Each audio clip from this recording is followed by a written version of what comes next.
കാവ്യമാധവനെ സംബന്ധിച്ച് ഇത് ആശ്വാസത്തിൻ്റെ നാളുകളാണ്. ഭർത്താവ് ദിലീപ് നടി ആക്രമിക്കപ്പെട്ട കേസിൽ കുറ്റവാളിയിൽ നിന്ന് കോടതി വിധി വന്നിരിക്കുന്നു. കുറ്റപ്പെടുത്തലുകളെയും അധിക്ഷേപങ്ങളുടെയും നാളുകൾ ഒരു പരിധിവരെ അവസാനിച്ചിരിക്കുന്നു. 8.5 വർഷങ്ങളാണ് ഈ കേസ് മുന്നോട്ട് പോയത്. ഇതിനിടെ കാവ്യ ലൈംലൈറ്റിൽ നിന്നും പൂർണ്ണമായും മാറി നിന്ന ഒരു കാലമുണ്ടായിരുന്നു.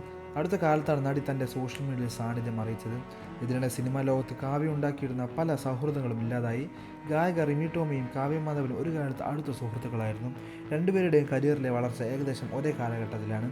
മീശമാധവൻ എന്ന ദിലീപ് ചിത്രത്തിൽ കാവ്യ നായികയായപ്പോൾ റിമി ഈ സിനിമയിലെ ഗാനത്തിലൂടെ ശ്രദ്ധ നേടി. പിന്നീട് അങ്ങോട്ട് രണ്ടുപേരുടെയും പടിപടിയായിട്ടുള്ള വളർച്ചയാണ് സിനിമാ ലോകം കണ്ടത്. കാവ്യ മലയാളത്തിലെ ഏറ്റവും തിരക്കുള്ള നടിയായി, റിമി പിന്നണി ഗായികയാവും സ്റ്റേജ് ഷോയും എല്ലാമായി വലിയ ജനപ്രീതി നേടി. ഉയർച്ചയിലും ഇരുവരും സൗഹൃദം ദൃഢമായിരുന്നു. വിദേശ ഷോകൾ ഇവർ മിക്കപ്പോഴും ഒരുമിച്ചായിരുന്നു. ഞാൻ കണ്ടു തുടങ്ങിയത് മുതൽ മലയാള സിനിമയിൽ ഏറ്റവും തിളങ്ങി നിൽക്കുന്ന ഗായിക കാവ്യയാണ്. നല്ല സുഹൃത്താണ്. പാലായിലുള്ള വീട്ടിൽ ആ വഴി പോകുമ്പോൾ വിളിച്ചില്ലെങ്കിലും കയറി വരാൻ കാണിക്കുന്ന മനസ്സുണ്ട്. നല്ലൊരു മനസ്സുള്ളയാളാണ് കാവ്യ എന്ന് ഒരിക്കൽ റിമി ടോമി പറഞ്ഞിട്ടുണ്ട്. നിരവധി വേദികളിൽ ഇവർ തമ്മിലുള്ള സൗഹൃദം പ്രകടമായിരുന്നു.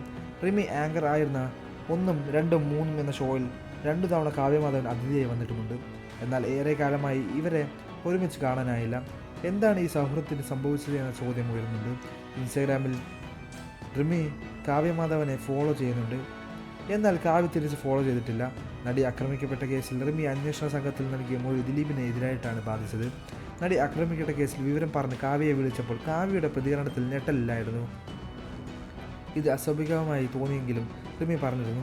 കോടതിയിൽ റിമി ടോമി തൻ്റെ മൊഴി മാറ്റിയിട്ടുമില്ല. ഈ സംഭവം കാരണം കാവ്യ റിമിയുമായുള്ള സൗഹൃദം അവസാനിച്ചപ്പോൾ എന്ന ചോദ്യവുമുണ്ട്.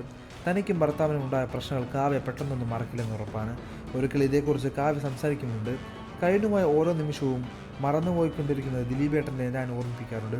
അനുഭവിച്ച കാര്യങ്ങളെല്ലാം എഴുതണം, എല്ലാം തുറന്നു പറയാനാകുന്ന ദിവസം വരുമെന്ന് ഉറപ്പ്. അന്ന് എല്ലാം തുറന്നു പറയുമെന്നും കാവ്യമാധവൻ പറഞ്ഞിട്ടുണ്ട്. വനിതയ്ക്ക് നൽകിയ ഈ ഒരു അഭിമുഖം അന്ന് വലിയ വിവാദമായിരുന്നു.